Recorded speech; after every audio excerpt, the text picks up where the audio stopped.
Assalamualaikum warahmatullahi wabarakatuh. Alhamdulillahi rabbil alamin. Wassalatu wassalamu ala asrafil anbiya'i wal mursalin wa ala alihi wa ashabihi ajma'in, amma ba'd. Pertama, marilah kita panjatkan puji serta syukur kehadirat Allah Subhanahu wa taala yang telah memberikan nikmat dan karunia-Nya kepada kita sehingga sampai detik ini kita masih menjadi umat yang bermartabat, umat sebaik-baiknya. Untuk mewujudkan rasa syukur tersebut, mari sama-sama kita tingkatkan ketakwaan kita kepada Allah Subhanahu wa taala. Takwa sebagai bekal yang paling baik bagi kehidupan kita di dunia maupun akhirat. Allah Subhanahu wa taala berfirman, "Wa tazawwadu fa inna khairaz zadi taqwa." Berbekallah kalian dan sebaik-baik bekal adalah takwa. Salawat serta salam tak lupa pula kita curahkan kepada baginda kita Al-Mustafa Muhammad sallallahu alaihi wasallam yang telah membawa manusia dari alam kesesatan menuju alam yang penuh ilmu ilahi sebagaimana yang kita rasakan saat ini. Pada kesempatan kali ini saya akan menyampaikan sebuah tausiah singkat dengan judul nilai waktu dan penggunaannya. Hadirin rahimakumullah. Waktu dalam perspektif Islam ialah satu perkara yang mendapat perhatian besar. Kalau kita menelaah Al-Quran dan Sunnah, kita akan mendapati naskah-naskah yang menjelaskan tentang keutamaan waktu.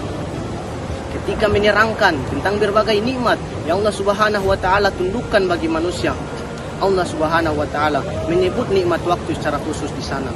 Allah Subhanahu wa taala berfirman, "A'udzu billahi minasyaitonir rajim. Wasakhkhara lakumus syamsa wal qamara da'ibain wasakhkhara lakumul laila wan nahar wa ataakum min kulli ma sa'altumuh wa in ta'uddu ni'matallahi la tuhsuha innal insana lazalumun kafar." Dan Dia telah menundukkan bagimu matahari dan bulan yang terus-menerus beredar dalam orbitnya, dan Dia telah menundukkan bagimu malam dan siang, dan Dia telah memberikan kepadamu keperluanmu dan segala apa yang kamu mohonkan kepadanya. Dan jika engkau menghitung nikmat Allah, tidaklah dapat engkau menghinggakannya. Sesungguhnya manusia itu sangat zalim dan sangat mengingkari nikmat Tuhan. Quran surah Ibrahim ayat 33 sampai 34. Dalam Al-Quran Allah Subhanahu wa taala juga bersumpah dengan bagian-bagian waktu. Wal laili idza yaghsha wan nahari idza tajalla. Demi malam yang apabila menutupi cahaya siang dan siang yang terang benderang. Wal fajr wal layalin ashr. Demi waktu fajar dan demi malam yang 10. Wad duha wal laili idza saja. Demi waktu duha dan demi malam yang apabila telah sunyi. Wal asr innal insana lafi khusr. Demi masa sesungguhnya manusia itu benar-benar dalam kerugian. Para mufassirin atau ahli tafsir berpendapat, jika Allah Subhanahu wa taala bersumpah dengan satu hal, maka itu menandakan betapa pentingnya posisi hal tersebut, dan itu berarti bahwa Allah Subhanahu wa taala sedang mengarahkan perhatian umat Islam kepada hal tersebut. Hadirin rahimakumullah. Untuk lebih menumbuhkan keyakinan dan kesadaran kita tentang waktu, maka mari kita mengenal tabiat waktu sebagaimana yang diulas oleh Syekh Dr. Yusuf Al-Qardawi, bahwa di antara tabiat waktu sebagai berikut. Yang pertama, waktu cepat berlalu. Semua kita mungkin pernah merasakan itu, terutama jika kita coba merenung tentang waktu yang sudah kita lewati. Kita yang berumur 20 tahun, 30 tahun, 40 tahun, bahkan 50 tahun dan seterusnya pasti merasakan betapa cepat waktu puluhan tahun itu berlalu. Secara tersirat, Al-Quran juga menegaskan hal itu ketika Ia menggambarkan di antara fenomena hari kebangkitan nanti. Allah Subhanahu wa taala berfirman, "Ka'annahum yawma yarawnaha lam yalbathu illa 'ashiyatan aw duhaha." Pada hari mereka melihat hari berbangkit itu, mereka merasa seakan-akan tidak tinggal di dunia melainkan sebentar saja di waktu sore ataupun pagi hari. Quran surah Naziat ayat 46. Tabiat waktu yang kedua ialah waktu yang sudah berlalu tidak mungkin kembali lagi. Setiap tahun yang telah berlalu, bulan yang lalu, pekan yang lalu, bahkan menit yang lalu tidak mungkin bisa dikembalikan sekarang. Itulah yang pernah disampaikan oleh Imam Hasan Al-Basri. Tidak ada satu hari pun yang akan menampakkan fajarnya kecuali ia akan menyeru, "Wahai anak Adam, aku adalah harimu yang baru yang akan menjadi saksi atas amalmu. Maka carilah bekal dariku, karena jika aku telah berlalu, aku tidak akan kembali lagi hingga hari kiamat." Ini adalah perkataan Imam Hasan Al-Basri, bukan sabda Nabi, namun lantaran sangat bernilai perkataan itu, Imam Ali Zainal Abidin mengomentari bahwa perkataannya mirip perkataan para nabi. Tabiat waktu yang ketiga ialah waktu merupakan aset paling berharga bagi manusia. Ketika waktu adalah sesuatu yang tidak bisa kembali dan tidak bisa tergantikan, maka waktu ialah aset yang paling mahal bagi manusia. Dan mahalnya nilai sebuah waktu, lantaran ia adalah wadah bagi setiap amal dan produktivitas. Waktu adalah modal utama bagi individu maupun masyarakat. Imam Hasan Basri pernah berkata, saya melihat ada segolongan manusia yang memberikan perhatian kepada waktu lebih daripada perhatian kalian terhadap dirham dan dinar kalian. Hadirin rahimakumullah. Setelah kita mengetahui nilai dan tabiat waktu, maka apa yang harus kita lakukan ialah menggunakannya secara baik dan optimal. Seorang muslim yang sejati harus melewati waktu-waktunya